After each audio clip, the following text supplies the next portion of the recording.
Շնորհակալություն։ Պարոն վարչապետ, կառավարության 2026-2031 թվականի ծրագրում արտաքին քաղաքականության հատվածում նշվում է, որ Հայաստանը կարևորում է հավասարակշռված եւ շարունակում է կարևորել հավասարակշռված ու հավասարակշռման քաղաքականություն վարել, արտաքին քաղաքականություն վարել, քանի որ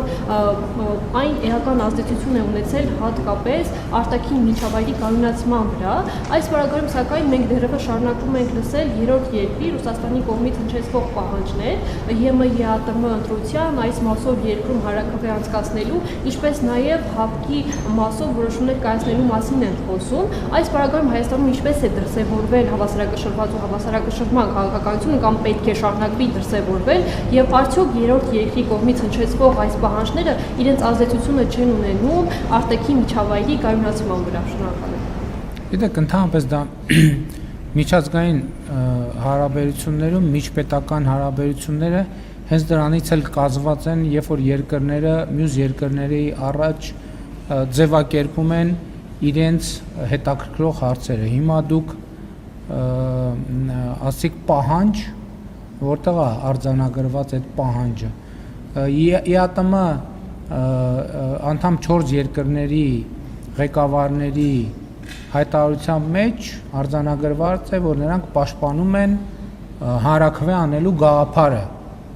Այդ հանրաքվե անելու գաղափարը իրականում մեզ է պատկանել, որովհետև մենք ենք ասել, որ մի ինչ-որ փուլում պետքա հանրաքվե լինի եւ հիմա նրանք իրենց պատկերացումներն են ներկայացրել ժամկետների մասին, մենք էլ մեր պատկերացումները ունենք։ Եվ այդ հայտարարությունը ես չեմ ընկալել որպես պահանջ, ես ընդհակառակը ընկալել եմ որպես բարեկամական ժեստ, որովհետև մարդիկ ասում են, որ աջակցում են այդ կիսում են այդ տեսակետը եւ ըստ էության չեն ընդդիմանում Եվրամիության հետ հարաբերությունները խորացնելու, ընդհանուր միջև Եվրոպական միությանը անդամագրվելու օրակարգ որդեգրելու Հայաստանի հնարավորությանը։ Նկատի ունեմ, գիտեք, ընդհանրապես եթե նկատել եք կամ պետք է նկատենք, միջազգային հարաբերությունները հենց դրանից են բաղկացած։ Պետությունները ուրիշ պետությունների առաջադրում են իրենց հետաքրքրող հարցերը։ Մի դեպքում դա մի կերպած ձևակերպում, երկրորդ դեպքում այլ կերպած ձևակերպում, երկրներն էլ այդ հարցերի վերաբերյալ ձևակերպում են իրենց պատասխանները եւ հավասարակշռման եւ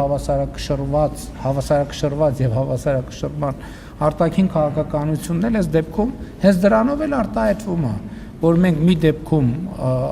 Եվրասիական տնտեսական միության անդամ ենք, մենք մեր օրակարգում ունենք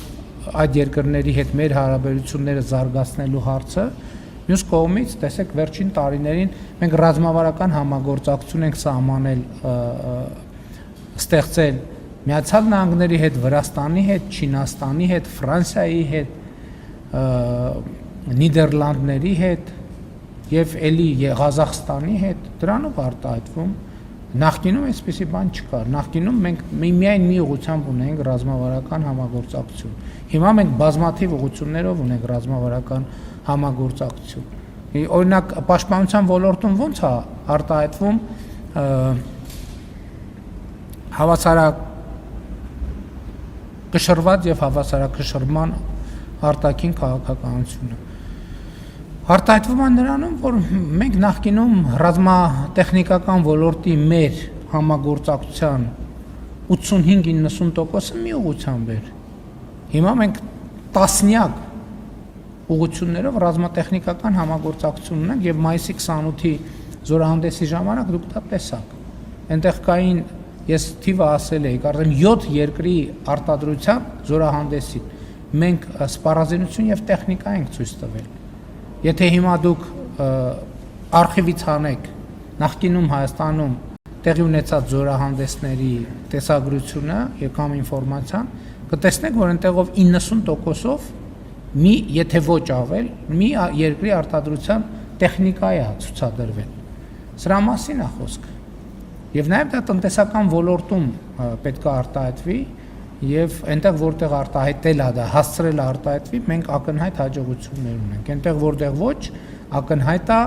այդ հավասարակշռումը չիրականացնելու հետևանքները։ Հավանիր տեսանյութը եւ բաժանորդագրվիր նորությունները բաց չթողնելու համար։